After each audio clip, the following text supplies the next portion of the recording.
حي على الفلاح.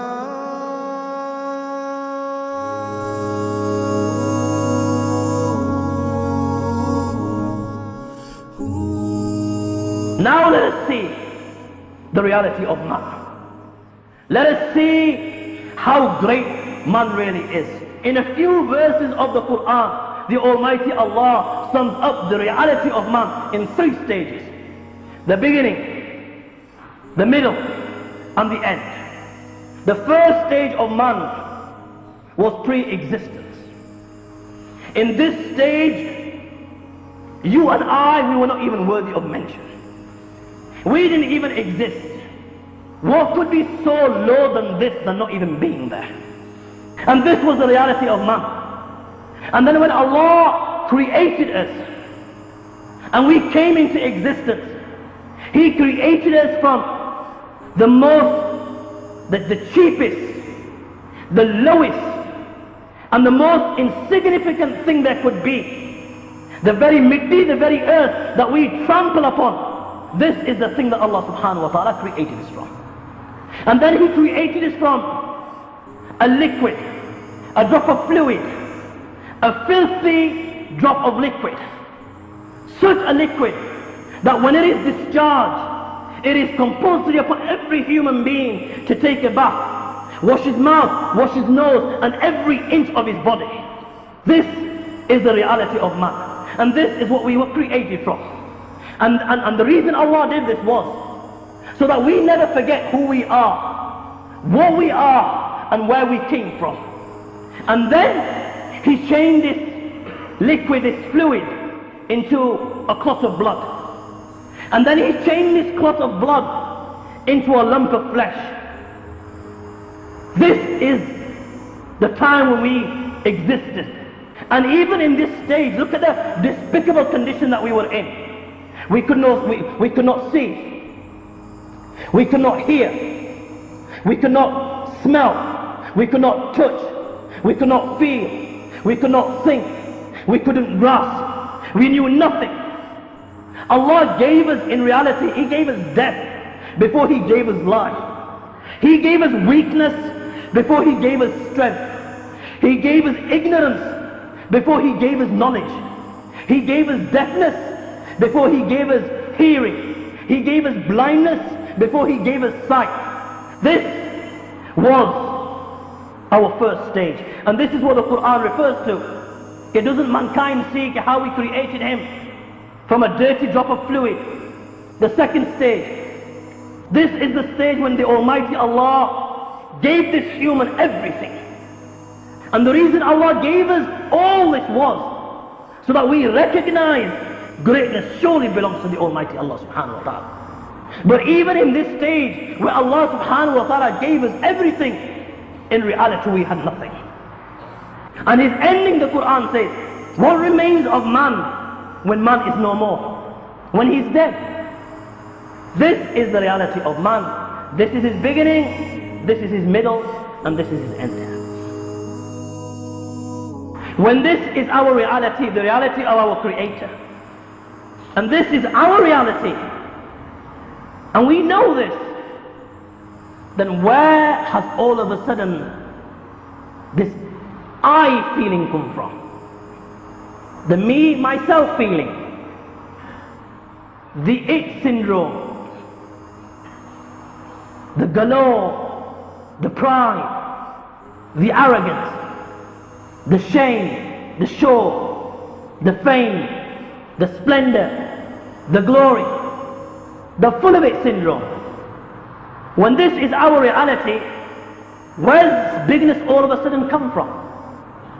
The very illness that shaitan suffered from. You're too right, I'm going to bow down before him. Oh Allah, you're telling me to bow down before him?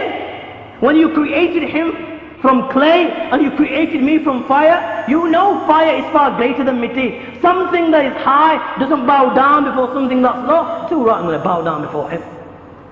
One little mistake, and you know who Iblis was. And you know, prior to where he went wrong, what he did for the Almighty Allah, and how he served from the Almighty Allah. One little mistake from one of the biggest he became the lowest of all. Let me give you an example of Namrud. This guy was a proper big timer. This guy ruled the entire world. Let me just relate an incident here, how much Allah subhanahu wa ta'ala took care of this Namrud. And what Allah subhanahu wa ta'ala did for him. The great Allama Rumi relates in his Mathnawi, on one occasion Allah subhanahu wa ta'ala asked Sayyidina Israel alayhi salam, O Israel, did you ever really feel saddened at taking out somebody's soul? He replied by Allah, yes. It so happened on one occasion that there was this ship sailing. You told me to break it. I broke it into pieces. And then you told me to take out everybody's soul. I took out everybody's soul. You told me to take out everybody's soul except this woman and her child. I took out everybody's soul except for this woman and her child. And they clung onto some piece of wood. And with difficulty, the wind blew them to the shore. And I was so happy that they had made it to the other side and they had survived. After this, when they got to the other side and all the difficulty they went through, you told me to take the mother's soul, leaving the child. And I did as you told me, and I took out the mother's soul, leaving the child alone. Oh Allah, you know at that time how saddened I was. And to this day, the thought of that incident saddens me. After this, Allah subhanahu wa ta'ala said to Sayyidina Israel, now let me tell you about this child, and what I did for this child, and how I took care of his upbringing, and how I looked after the child. The child was on the shore.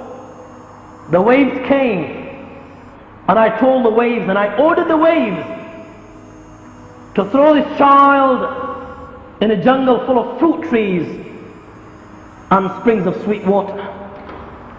The waves did this. I ordered the wind to be moderate with him. I ordered the clouds never to pour rain down on him. I ordered the sun not to directly pass over him. I ordered the lightning to stay away. This is how I took care of his upbringing. And the child grew by day.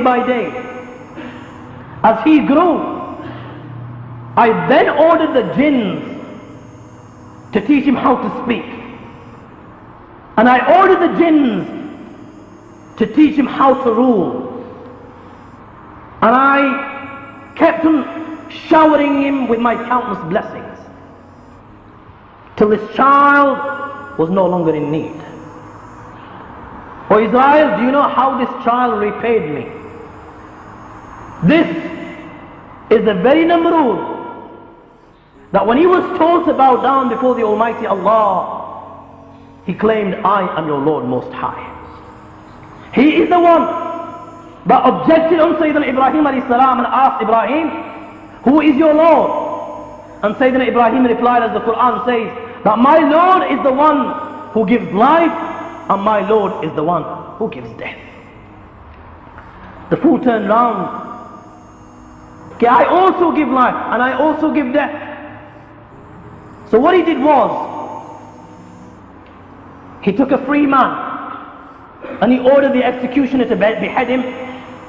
And then there was a man with regards to whom the sentence of death had been passed. He ordered the executioner to behead him, and he was beheaded. He said, look, I've given life and I've given death. Sayyidina Ibrahim alayhi salatu wasalam, okay. And he went for the kill, knowing that this guy is a proper fool. Allah brings the sun from the east, you bring it from the west. And his lips were sealed. He's ruling the entire world, and yet he was such a fool that he took some eagles when they were young, and he fed them with meat till they became nice and big and fat. And then he took some rope and he tied it to their feet. And he took a box and he tied it to this box. And then he put some guy inside this. And he says, go and see if you can see the Lord of Ibrahim alayhi salatu wasalam. And it doesn't come to an end. Allah sent an angel to tell him to bring Iman. He says, too right, I'm going to bring Iman. Why don't you just tell your Lord that we'll settle the score here and now? Go on, tell him to bring his boys. So then Jibreel says, okay, we'll play that game. Can you imagine the guy who ruled the whole world? Can you imagine the size of his army? You want to play that game? The armies of Allah, Allah chose the weakest of his armies. Mosquitoes. And Allah ordered these mosquitoes that you will eat from their flesh. They're animals and these people, but you will not touch him. And these mosquitoes came, short period of time, and all that remained from his armies and his animals were bones and nothing else. And this guy still not learned his lesson. Says, told you so, they can't touch me. Look, still alive. And he went home and went to sleep. Allah subhanahu wa ta'ala ordered one little mosquito. Okay, go on, bite one of his lips. Just give him a little sting. He won't even feel it, just give him a little sting. And it bit him. And it became red and green and blue. And he's now running to all these doctors. And he's tried every medicine that he can get his hands on. And there is no cure. And the doctors advise, there's no cure to this, you'll have to cut it. And he cuts his lip. Then Allah orders the very same mosquito now bite his upper lip. Small little thing comes to this big time and bites his upper lip. Again, he cuts it. Allah orders the very same mosquito now go bite his nose. Comes and bites his nose, the same story. No cure, you'll have to cut your nose. And he cuts his nose. Allah orders the same mosquito enter and sit on his brain inside his head. And eat from his brain every day a little. It enters and it begins to eat his brain. In the narration, in the historical narration, it says, the most generous and merciful and kind to him was the one that would crack his head as much as he could. Because when they cracked his head, he felt a bit ease. Rules the entire world. And can you imagine this disgrace? And he's getting people to crack his head. And this is what the hadith of Rasul sallallahu alaihi wasallam says. And whoever thinks he's the man, this is the way Allah brings him down and disgraces him. Rules over the entire world, and this is the way Namrud came tumbling down.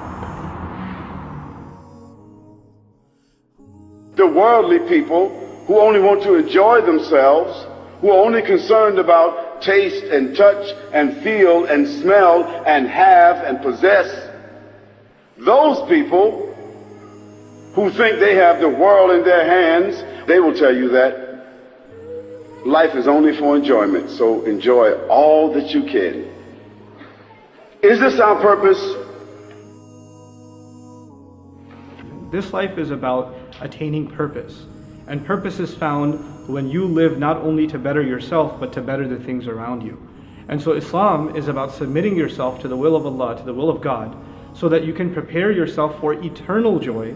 And in doing so, you don't deny yourself the pleasures of this world. But at the same time, every single moment they spend in this world, whether it's for their own enjoyment or they're working hard, should mean something more than just that fleeting moment. These things will come and they will go, but what will not go is my relationship with my Creator. Something far superior and far more powerful. So Islam is really at the core of it, asking you and me to find true purpose in our lives. And that purpose will be to find the one who made us, and then see how he wants us to live our lives. And in doing so, a lot of people think if they find purpose in God and purpose in revelation, that they're going to deprive themselves of things that otherwise they could have enjoyed. There were no restrictions on them before, and now all of a sudden there are these rules and regulations that are holding themselves back from living life to the fullest.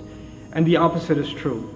As a matter of fact, when one submits to God's will, and one accepts the revelation and the burden that it lifts. Actually, the Quran talks about how the advice that God gives, if you were to abide by it, He would relieve burdens off of you. Life would become so much easier, so much more relaxed. You would find so much more peace and so much more harmony, not only within yourself, but also with the relationships all around you. So the purpose of life in Islam is to find peace within ourselves and peace with our Creator by becoming true servants and really sincere servants to the one who made us.